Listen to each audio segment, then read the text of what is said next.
Magandang araw mga kaibigan. Bigyan natin ngayon ng reaction, opinion, itong post ni MG Kiambao Reyes.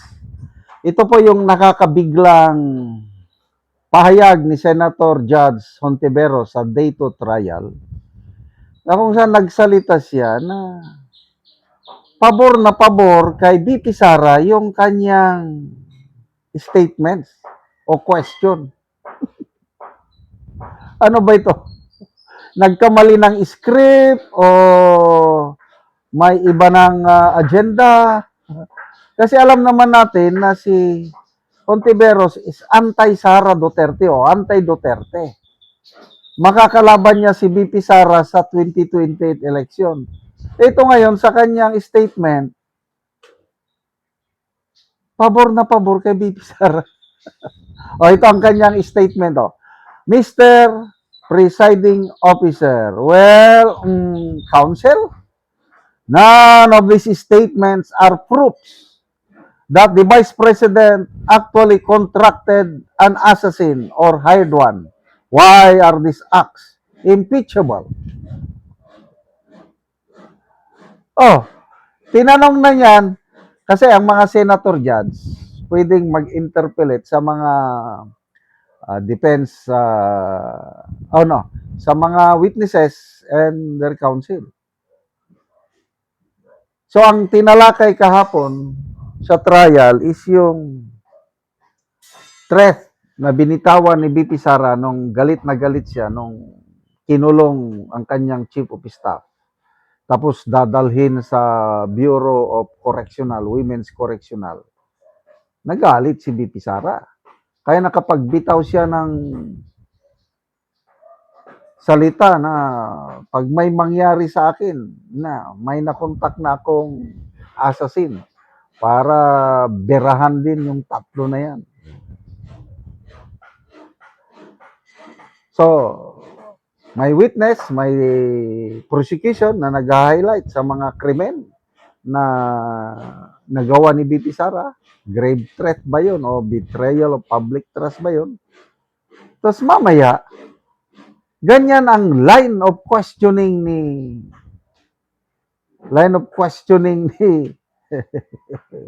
Senator Risa na none of these statements are proof that the Vice President have contracted or hired an assassin. Why are these impeachable? So di ba leading question na pabor kay BP Sara? I don't know kung hindi ko masyadong na-monitor yung balitaktakan dahil medyo mahaba eh. Nakaka-boring na rin kung minsan. Ang napanood ko lang yung itong si Risa nagbato ng question doon sa prosecution na attorney. Iba yung tono niya, parang bias din laban kay BP Sara na to a point na nagreklamo si Senator Pia Hontiveros. Pinapa-strike na yung ganong question na kaya ito siguro ang sumunod. Pinalo up ni Hontiveros. None of these statements are proof that the Vice President has contracted or hired an assassin. Why are these impeachable officials? So, I don't know kung bakit nagkaganyan na nagkamali bang script o basa. Tingnan natin ang nag-react 6,000 ang nag-react, 4,500 ang tumatawa, 1,300 ang nag-like. Comments. Ethel Pineda, ayun! Luminos, Attorney Trixie, objection, leading. Yan nga, leading question in favor sa defense. Beverly Perez, part of the script to gain the heart of Sara's supporters. Your Honor, sabi, is that a question or a statement? Nakahugot din naman. Leading question, Your Honor. Again, leading question in favor of defense. Desperada na si Hontiveros. Dahil hindi sapat ang numero nila para sa conviction, ay sinusubukan niya na kumbinsihin ang publiko na ang conditional grave threat ay isang krimen. Kaya ang tawag diyan is conditional grave threat. Ang paliwanag ni Congressman Attorney Rufus Rodriguez, there is no crime at all in a conditional grave threat. Kasi conditional nga, kung mamamatay ako, meron ng assassin na titira sa tatlo. So, kondisyon. Kailangan mamamatay muna si BP Sara. Hindi naman siya namamatay. Ibig sabihin, yung threat na yan is useless. Yan. Iba naman yung threat with a condition. Yan ang krimen. May criminal liability. Anong example ng threat with a condition? Example, ako yung kidnapper. Kinidnap ko yung isang member ng family. Tatawagan ko yung family. Papatayin ko ang member ng family nyo kung bukas ng gabi hindi kayo makapag-deliver ng 5 million pesos ransom money. Yan ang threat. Papatayin ko ang pamilya nyo kung walang 5 million. Yan ang ano. So, malaking kaibahan. Kaya, sige lang, tingnan natin. Itong trial na ito is more of a numbers game. Alam naman natin kung sino-sino yung boboto ng conviction, sino-sino yung boboto ng acquittal. Di ba? Klaro naman. Itong 13 na majority black, most likely, boboto yan ng conviction. Except kay Subiri lang nakikita ko. Yung minority, sigurado yan, boboto ng acquittal. O di tapos na ang boxing.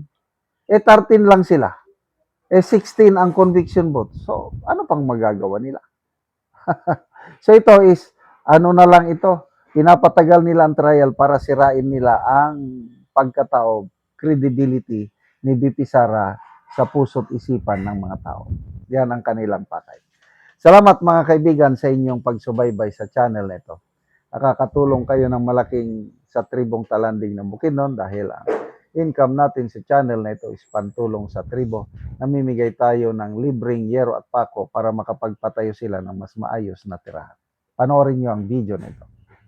Ako diri sa balay ni Janet Cinto nga taga Barangay Tikalaan, Purok 3 San Alahay, Talakag Bukidnon. Sumuna ni ang itsura sa iyang atop nga yero nga mga dagko na kaayo. So katabangan na siya og yero nga iyang iatop.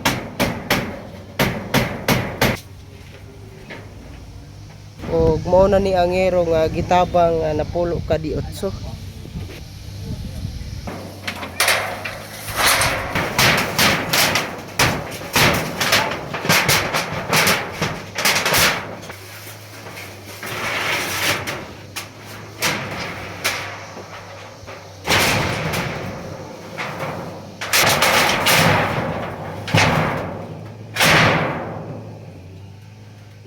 Gabaw.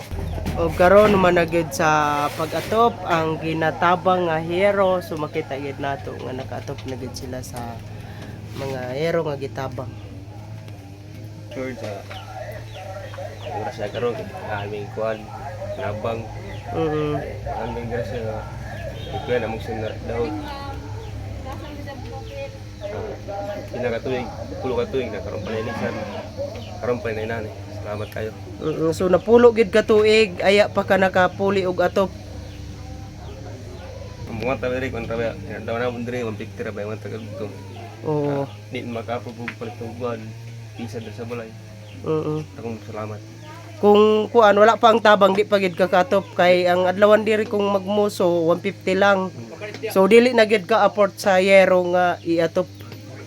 Oo, so karon nga naanay tabang nakaatop na gid ka. Oo. Oo. So pila na day kabuk imong anak?